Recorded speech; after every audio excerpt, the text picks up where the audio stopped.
So Helen Kempton of the Advocate newspaper writes a story that kind of proves my point. Behind closed doors, cultural change needed among police and lawyers. Right, let's pretend to blame the police and lawyers while not blaming the police and lawyers. This is a ridiculous story. But it'll get you all buzzing that apparently there's this systemic family violence problem in this town, and not a low-hanging fruit police problem or policing problem. I know the person they're talking about in this story. Friends, not particularly. But I am going to say, as much as he is a victim, not only of his own stupidity, we've all been victims of our own stupidity, but he's a victim of a sick society that is allowing people to fall through the cracks, allowing people to become so sick that they become a problem. They face the Tasmanian courts on a daily basis, offenders who inflict violence on those with whom they are or were in a relationship with. Some do it repeatedly, hurting people in domestic environments over and over again.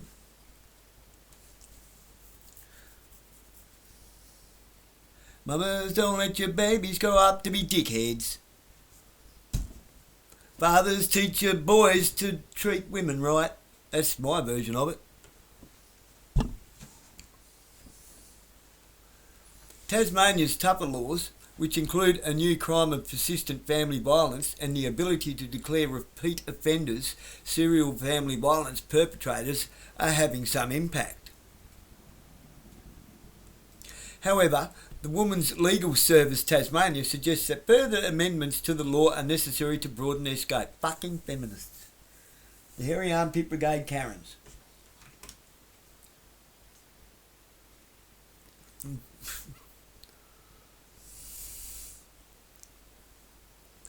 CEO Yvette Settle also says the focus needs to be broader in terms of socio-economic groups in society.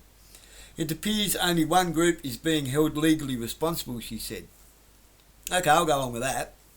These crimes happen in Sandy Bay as much as disadvantaged areas. Yeah.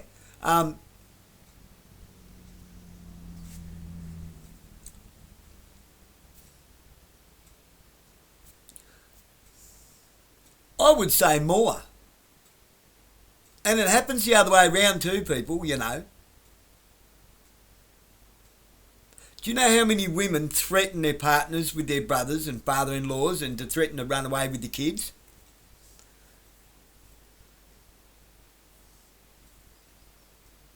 That's an old chestnut, that one. Now in the richer areas, let's see how that can happen in both directions. Or do you know how many mother-in-laws threaten to not give kids back? Do you know how many women threaten to not let their grandparents see their grandkids? Like, do you know why this happens? Because we allowed the family courts into our families. Instead of families using the family courts, the courts are using the families now, because there's a fucking lot of money in family law and there's nothing lawful about it. I've been right through the mill with family law just to watch, because look, I'm an observer, I'm a people watcher, and I'd watch it over and over and over again thinking I'm just throwing bad money after bad here, watching them take turns at throwing it so that it just drags out and out and out until there's no money left and the poor kids suffer.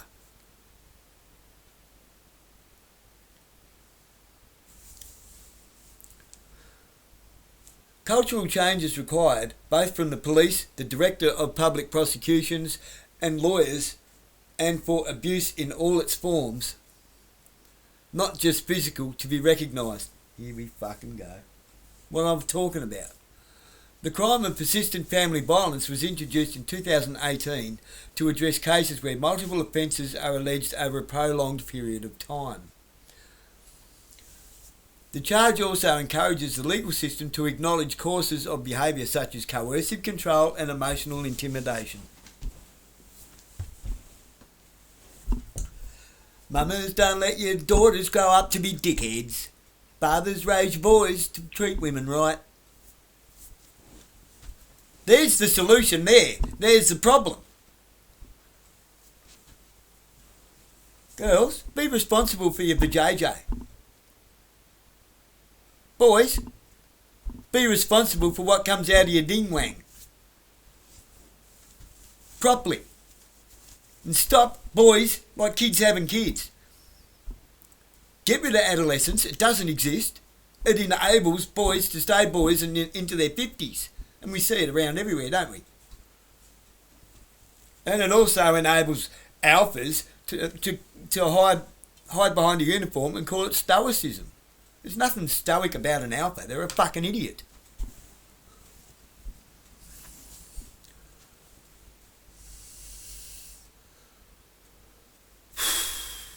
The Supreme Court said 14 indictments containing counts of persistent family violence had been made against defendants since 2018.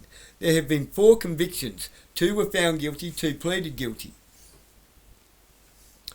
There was also one matter where an accused was acquitted of persistent family violence but found guilty of assault and causing emotional abuse or intimidation. From July 2024, Tasmanian courts gained the power to declare a person convicted of a family violence offence a serial family violence perpetrator. We're going to get into why here in a second. 2 months later, Northwest man Liam Corey Hume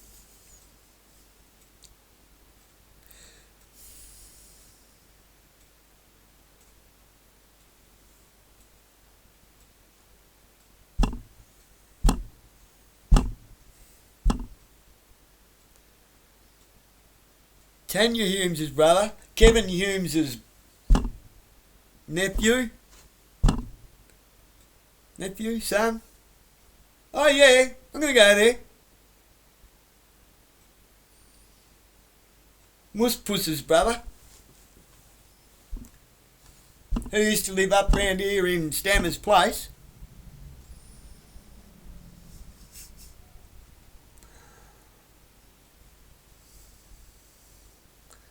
Tanya's alright. The boys, lost causes. Why? Low-hanging fruit policing. Bottom of the barrel. Easy job policing, you know. Nobody wants to take on the hard jobs.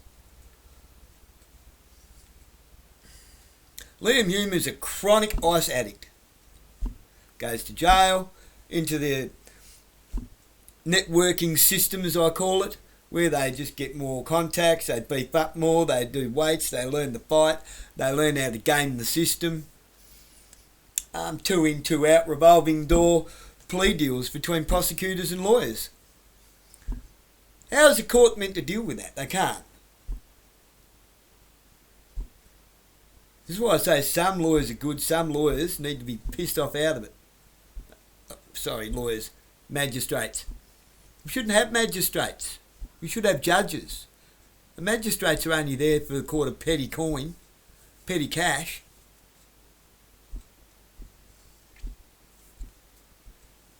I'm sorry, but anyway, I shouldn't be annoying the magistrates, should I? Because I'm going through court at the moment because of low-hanging fruit policing. Well, I'm not really sticking it up the magistrates, not really. Because why? Because the whole system has been obfuscated, it's been usurped, it's been systematically turned into a cash machine by prosecutors and lawyers who are holding the courts to contempt in private conference rooms. A magistrate can only do their job based on what is on the table. They can have a list of 30 things there and it gets adjourned. When it goes back to court, they've got a list of 5 to 10.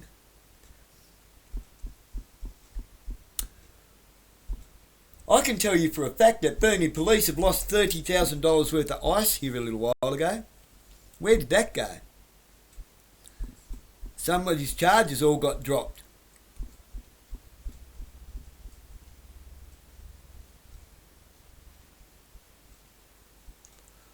It went missing. Just disappeared. From evidence.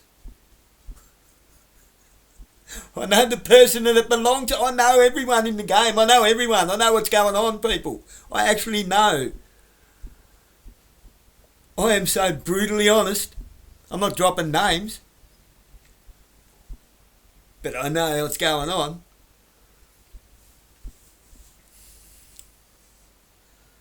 And the reason I'm using this person's name and his family's name is because, why?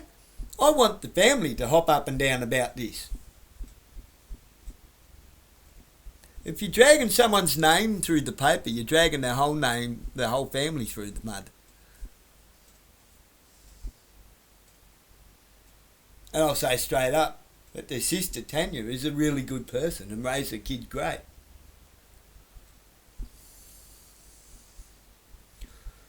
Can't say much about her brothers. Anyway.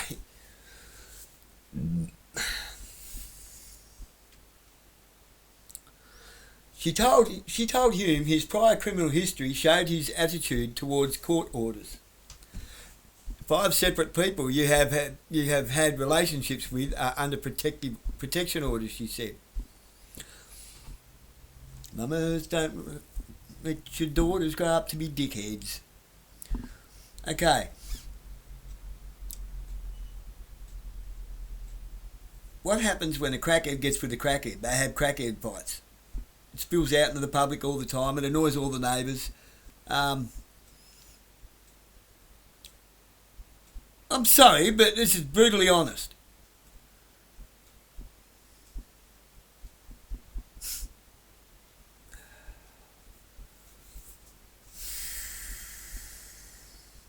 Some people shouldn't drink, some people shouldn't smoke pot, some people shouldn't take drugs, some people shouldn't drive cars.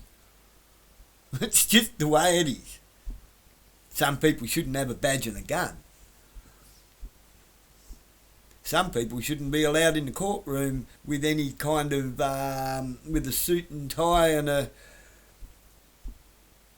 lawyer's degree.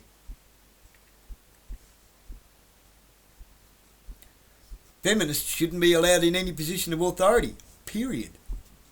Why? Because of the dark triad. Machiavellianism, psychopathy and narcissism. You put those 3 together and you've got a really cold, calculating person that has an agenda. That hides it very well. These people keep getting back together all the time. They separate. And all this shit goes down, costs the taxpayer a fortune in revenue. Just because whether someone pays a fine or not doesn't mean nobody gets paid. Okay? Do you want to know why they only go after low-hanging fruit shit all the time? Because on paper, that drives the numbers up. It's still always the same 6 to 8 dealers in the area. It's always the same ones. Always the same ones.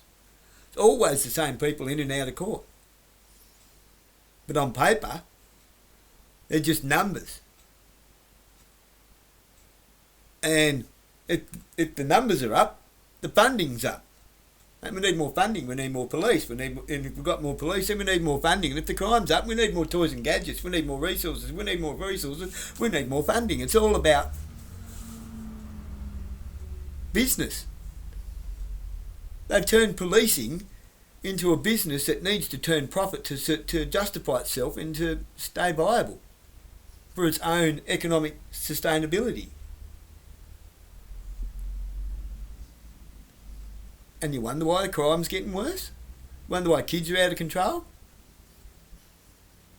You know, old mate grows a bit of pot, doesn't hurt nobody. Next thing you know, he's in prison and his kids are growing up with no father. And he's probably a decent, placid dude who's only dangerous to a bowl of ice cream.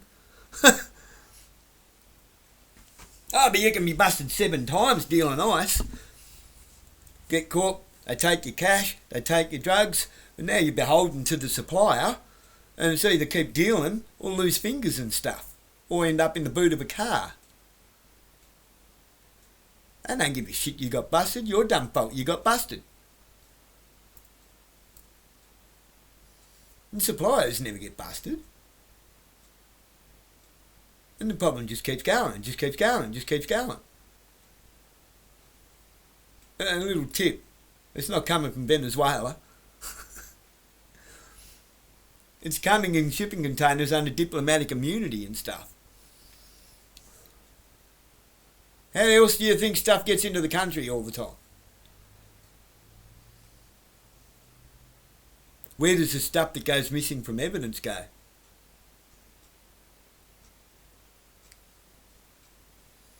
That's the stuff that ends up being probably in a heist, you know, like a heist, like the picture that we're shown.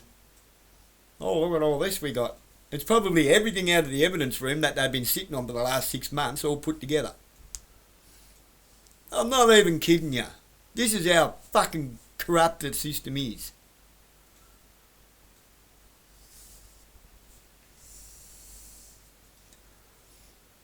The low-end cops don't know this. They're not the higher-up inspectors and stuff. Not the old boys with their little triangles with eyeballs in them tattooed on them and eagles on their scalps.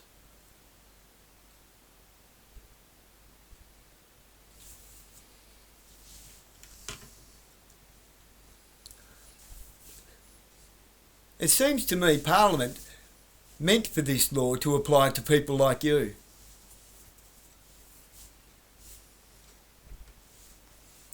In November this year, Alana Chantel Millard was sentenced for breaching the family violence order issued to protect her victim more than 70 times.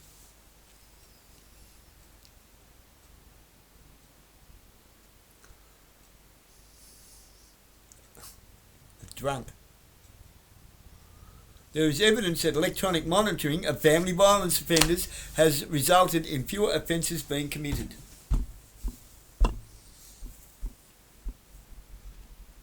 You know what else it has also created? Extreme depression, a disdain for the system. It may, look, this pisses me off.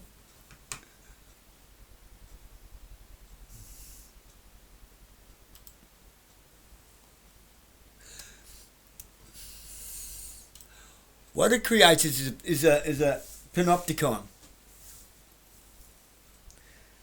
Thanks for that one, Chelsea. You actually put that one in there yesterday. It's coming in handy now. A panopticon is a prison that has a tower in the middle of it, and all the cells are open. Like on the inside of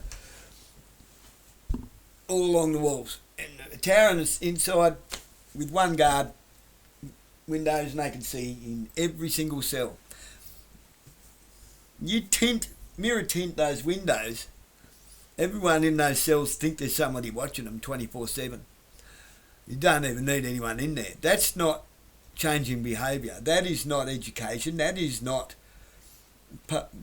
peace of the public. That is not public peace. That's not good behaviour. That's coercion. Under the guise of social cohesion. Cohesion is coercion. Doesn't change people's minds and hearts. It just makes them more bitter and more angry, and kind of like the dog that's tied to a chain that gets neglected all the time. They end up with Stockholm syndrome and completely lose their will to live. Everyone gets lumbered into the same boat. This is dragnet policing and carpet legislature that punishes everyone. How long until they find a reason for every little thing you can think of to stick an ankle monitor on everybody? or an RFID chip in our hand, or to force people by law to carry to wear a Fitbit.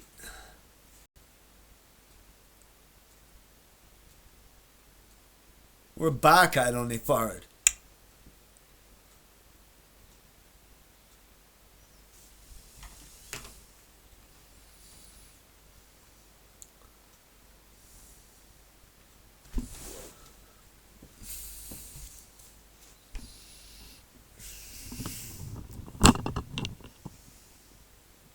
Tasmanian police officer explains to Mark Shelton MP how an electronic monitoring device works.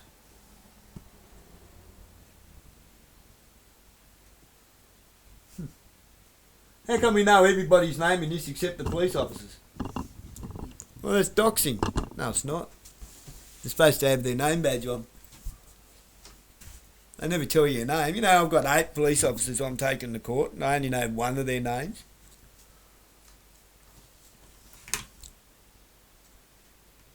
That's alright, we'll get that. It's under constitutional law, they are obliged to give you their name and badge number. And of course, I'm guessing, I'm just going to assume that Helen Kempton must be one of these feminist idiots, because they're not even letting us comment on it. We're not being asked, we're not being given an opportunity to discuss this, we're just being told.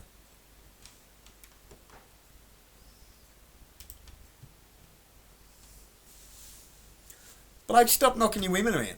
But this psychological coercion shit, emotional coercion, coercion, spit the word out, you monger.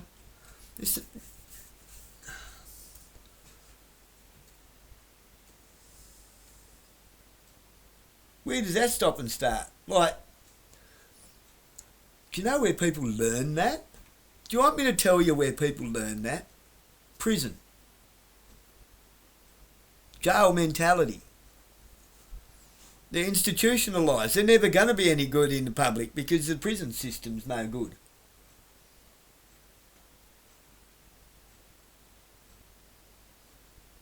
This constant more powers shit. Next thing you know, cops will be getting around with jetpacks. Oh, they are. They're called drones. Spying on in everyone's backyard. Had one hover over our backyard one night for about half an hour. When the ex was still here. Just sat there with a spotlight on her, watching her putting the washing on the line. About 10 o'clock at night. What are you doing that for? Perverts?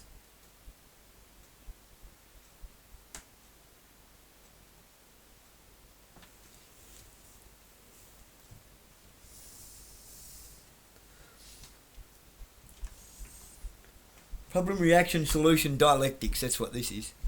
That's all it is. They allow things to get out of hand just so that they can implement more toys and gadgets and more control mechanisms, and next thing you know, we're just all going to be dogs in the pound with digital tracking devices in our necks.